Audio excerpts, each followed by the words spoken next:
नमस्कार मेरे प्यारे साथियों। आज मैं आप लोगों के सामने श्रीमद् भागवत महापुराण के पंचम स्कंध का द्वाविंशो अध्याय लेकर आई हूँ, अर्थात 22वां अध्याय लेकर आई हूँ। और उस अध्याय का क्या नाम है तो भिन्न भिन्न ग्रहों की उत्पत्ति। भिन्न भिन्न ग्रहों की उत्पत्ति नहीं, भिन्न भिन्न ग्रहों की स्थिति और उनके गति का वर्णन। तो हमारे सौर मंडल में, हमारे सोलर सिस्टम में जो ग्रह हैं, उन ग्रहों की स्थिति को देखेंगे कि वो ग्रह एक साथ हैं या अलग अलग हैं, या उनकी जो दूरियां हैं वो कितनी दूरियां हैं। ये सभी चीज़ों को देखेंगे और उनकी गतियों को भी हम लोग जानने का प्रयास करेंगे। तो राजा परीक्षित जो है वो अब पूछ रहे हैं और कह रहे हैं कि भगवान, आपने जो कहा कि यद्यपि भगवान सूर्य राशियों की ओर जाते समय मेरु और ध्रुव को दाईं ओर रखकर चलते मालूम होते हैं। जब भी सूर्य जो है वो राशियों की ओर जाते हैं तो मेरु और ध्रुव को दाईं ओर रखकर वो चलते हैं, किंतु वस्तुतः उनकी गति दक्षिणार्थ नहीं होती। इस विषय को हम किस प्रकार समझें? तो श्री सुखदेव जी कहते हैं, क्या कहते हैं राजन, जैसे कुम्हार के घूमते हुए चाक पर बैठकर उसके साथ घूमती हुई चींटी आदि की अपनी गति उससे भिन्न नहीं है। जब चाक घूम रहा होता है और उसके साथ साथ चींटियाँ भी घूम रही होगी तो वो दोनों की जो गति होगी वो बराबर नहीं होगी, वो दोनों की गति जो है वो अलग अलग होगी। तो वही कह रहे हैं कि कुम्हार के घूमते हुए चाक पर बैठकर उसके साथ घूमती हुई चींटी आदि की अपनी गति उससे भिन्न ही है, क्योंकि वह भिन्न भिन्न समय में उस चक्र के भिन्न भिन्न स्थानों में देखी जाती है। उसी प्रकार नक्षत्र और राशियों से उपलक्षित काल चक्र में पड़कर ध्रुव और मेरु को दाएं रखकर घूमने वाले सूर्य आदि ग्रहों की गति वास्तव में उससे भिन्न होती है। अगर आपको ये लगता हो कि सूर्य और उसके अतिरिक्त जो ग्रह हैं वो सब साथ साथ भ्रमण करते हैं, साथ साथ गति करते हैं, ऐसा नहीं है। सूर्य के साथ घूमने वाली जो ग्रह होती है उनकी गति वास्तव में जो है वो उनसे अलग होती है, क्योंकि वे काल भेद से भिन्न भिन्न राशि और नक्षत्रों में देख पड़ते हैं। वेद और विद्वान लोग भी जिनकी गति को जानने के लिए उत्सुक रहते हैं, वे साक्षात आदि पुरुष भगवान नारायण ही लोगों के कल्याण और कर्मों की शुद्धि के लिए अपने वेदमय विग्रह काल को 12 मासों में विभक्त कर वसंत आदि 6 ऋतुओं में उनके यथा योग्य गुणों का विधान करते हैं।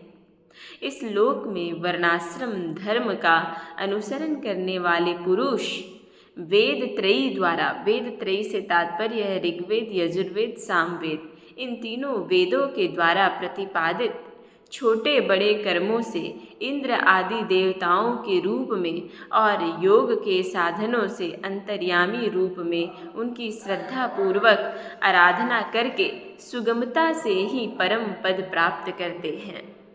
वे पृथ्वी और द्युलोक के मध्य में स्थित आकाश मंडल के भीतर काल चक्र में स्थित होकर 12 मासों को भोगते हैं, जो संवत्सर के अवयव हैं और मेष आदि राशियों के नाम से प्रसिद्ध है।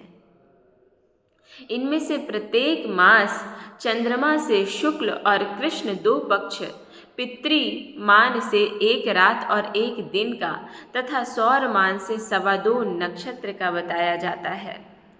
जितने काल में सूर्य देव इस संवत्सर का 6ठा भाग भोगते हैं उसका वह अवयव ऋतु कहलाता है।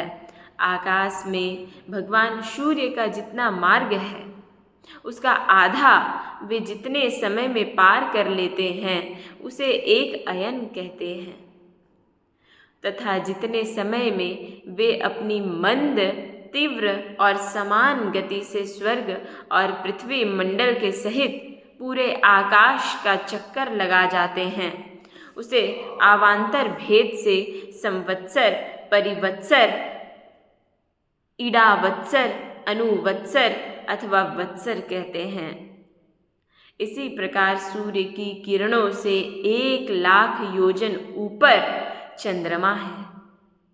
उसकी चाल बहुत तेज है, इसलिए वह सब नक्षत्रों से आगे रहता है।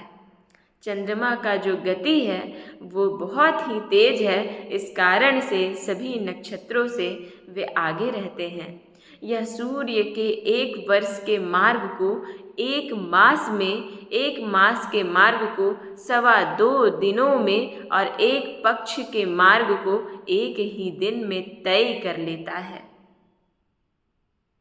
यह कृष्ण पक्ष में क्षीण होती हुई कलाओं से पितृगण के और शुक्ल पक्ष में बढ़ती हुई कलाओं से देवताओं के दिन रात का विभाग करता है तथा 30 मुहूर्तों में एक नक्षत्र को पार करता है। अन्नमय और अमृतमय होने के कारण यही समस्त जीवों का प्राण और जीवन है।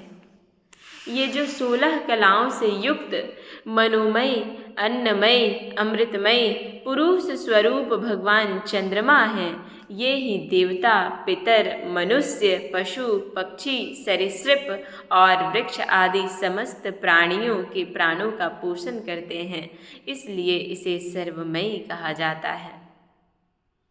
चंद्रमा से 3,00,000 योजन ऊपर अभिजीत के सहित 28 नक्षत्र हैं। भगवान ने इन्हें काल चक्र में नियुक्त कर रखा है, अतः ये मेरु को दाई भाग में रखकर घूमते रहते हैं। ये 28 नक्षत्र, इनसे 2,00,000 योजन ऊपर चंद्रमा से भी अभिजीत से भी 2,00,000 योजन ऊपर शुक्र दिखाई देता है। यह सूर्य की शीघ्र, मंद और समान गतियों के अनुसार उन्हीं के समान कभी आगे, कभी पीछे और कभी साथ साथ रहकर चलता है। यह वर्षा करने वाला ग्रह है। कौन? तो ये जो शुक्र है, ये शुक्र जो है, ये शुक्र दिखाई देता है और ये सूर्य के कभी आगे, कभी पीछे, कभी सामान्य रूप से अनुसरण करता है उसका और उसके साथ साथ रहकर चलता है। और यह वर्षा करने वाला ग्रह है शुक्र, इसलिए लोगों को प्रायः सर्वदा ही अनुकूल रहता है। इसकी गति से ऐसा अनुमान होता है कि यह वर्षा रोकने वाले ग्रहों को शांत कर देता है। शुक्र की गति के साथ साथ बुध की भी व्याख्या हो गई। शुक्र के अनुसार ही बुध की गति भी समझ लेनी चाहिए। यह चंद्रमा का पुत्र शुक्र से 2,00,000 योजन ऊपर है। यह प्रायः मंगलकारी ही है, किंतु जब सूर्य की गति उल्लंघन करके चलता है तब बहुत अधिक आंधी, बादल और सूखे के भय की सूचना देता है। जब सूर्य की गति को उल्लंघन करके चलता है कौन? बुध, तब बहुत अधिक आंधी, बादल और सूखे के भय की सूचना देता है। इससे 2,00,000 योजन ऊपर मंगल है। वह यदि वक्र गति से न चले तो एक राशि को 3 पक्ष में भोगता हुआ 12 राशियों को पार करता है। यह अशुभ ग्रह है और प्रायः अमंगल का सूचक है। इसके ऊपर 2,00,000 योजन की दूरी पर भगवान बृहस्पति हैं। ये यदि वक्र गति से न चले तो एक राशि को एक वर्ष में भोगते हैं। ये प्रायः ब्राह्मण कुल के लिए अनुकूल है। कौन? बृहस्पति। बृहस्पति से 2,00,000 योजन ऊपर शनैश्चर दिखाई देता है। ये 30 महीने तक एक राशि में रहता है, अतः इन्हें सब राशियों को पार करने में 30 वर्ष लग जाते हैं। ये प्रायः सभी के लिए अशांति कारक है। शनिश्चर, जो शनि ग्रह कहते हैं, इनके ऊपर 11,00,000 योजन की दूरी पर कश्यप आदि सप्तर्षि दिखाई देते हैं। शनैश्चर के ऊपर 11 लाख योजन की दूरी पर कश्यप आदि सप्तर्षि दिखाई देते हैं, 7 ऋषि दिखाई देते हैं। और ये सब लोकों की मंगल कामना करते हुए भगवान विष्णु के परम पद ध्रुव लोक की प्रदक्षिणा किया करते हैं। तो ये था मेरे प्यारे मित्रों ये अध्याय का सार, ये अध्याय का मतलब यही था कि भिन्न भिन्न ग्रहों की स्थिति क्या है और उनकी गति क्या है। तो हम लोगों ने इस अध्याय के माध्यम से जानने का प्रयत्न किया। अब जो है वो आप लोग इसको सुनिए और साइंस की दृष्टिकोण से इसको समझने की कोशिश कीजिए। आपको पता चलेगा ये सच में कितनी इसमें वास्तविकता है और कितनी इसमें गूढ़ रहस्य छिपे हुए हैं। जो साइंस वाले लोग कहते हैं कि हम लोगों ने इसकी चर्चा किया है, हमारी ये थ्योरी है, हमारे ये है, हमारे सिद्धांत हैं, जरा एक बार पुराण की ओर, वेदों की ओर आप एक बार झांक कर देखें, आपको पता चलेगा। कल मैंने कुछ सूर्य देवता के बारे में मैंने पढ़ा था शुक्ल यजुर्वेद में। हमारे सर ने बताया था कि देखिए यहाँ पे जो है वो बताया जा रहा है कि ये सूर्य जो है वो इस प्रकार से गति कर रही है। तो वो सारा कुछ कहीं ना कहीं अगर आप गहन अध्ययन कीजिएगा अपने शास्त्रों का तो आपको पता चलेगा कि वास्तव में सारा साइंस, सारा इन्वायरमेंटल साइंस, संपूर्ण विश्व का जितना भी विषय है वो आपको वेद में दिखाई देगा, उसके बाद हमारे पुराणों में दिखाई देगा, धर्मशास्त्रों में दिखाई देगा। अब मैं इससे अधिक नहीं बोलना चाहूँगी, आप लोग खुद ही इस चीज़ को समझिए और देखिए और लोगों तक बताइए ताकि उन्हें भी पता चल जाए कि हमारे शास्त्रों में कितने गूढ़ गूढ़ रहस्य छिपे हुए हैं। नमो नमः। नमः संस्कृताय। ओम नमो भगवते वासुदेवाय नमः। ओम।